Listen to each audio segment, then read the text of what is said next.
ছাত্র জনতার অভ্যুত্থানের মুখে দেশ ছেড়ে পালিয়ে ভারতে আশ্রয় নেওয়ার পর ফ্যাসিস্ট হাসিনার পক্ষ নিয়ে নজিরবিহীন প্রপাগান্ডা চালাচ্ছে ভারতীয় গণমাধ্যম। এর জেরে সম্প্রতি দেশটির আগরতলার বাংলাদেশের সহকারী হাইকমিশনে হামলা চালায় দেশটির উগ্রবাদী হিন্দুরা। এর আগে কলকাতা ও মুম্বাইয়ের উপ হাইকমিশনেও হামলার ঘটনা ঘটে। এসব হামলার প্রতিবাদে সরব দেশের সাধারণ মানুষ থেকে শুরু করে রাজনৈতিক দলগুলো। প্রতিদিনই সভা সমাবেশ, বিক্ষোভ কর্মসূচি পালিত হচ্ছে। বিভিন্ন সেমিনারে ভারতের এমন উগ্রবাদী আচরণের নিন্দা এবং আন্তর্জাতিক আইনে ভারতের বিচারের দাবিও উঠছে। এদিকে রবিবার হাইকমিশনে হামলা ও জাতীয় পতাকায় অগ্নিসংযোগের প্রতিবাদে ঢাকাস্থ ভারতীয় হাইকমিশন অভিমুখে কর্মসূচি পালন করে বিএনপির ৩টি অঙ্গ ও সহযোগী সংগঠন।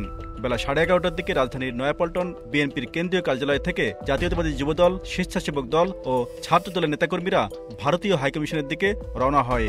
এ সময় রামপুরা ব্রিজের কাছে তাদের আটকে দেয় পুলিশ। সেখান থেকে 6 সদস্যের একটি প্রতিনিধি দল স্মারকলিপি নিয়ে হাইকমিশনের দিকে যান।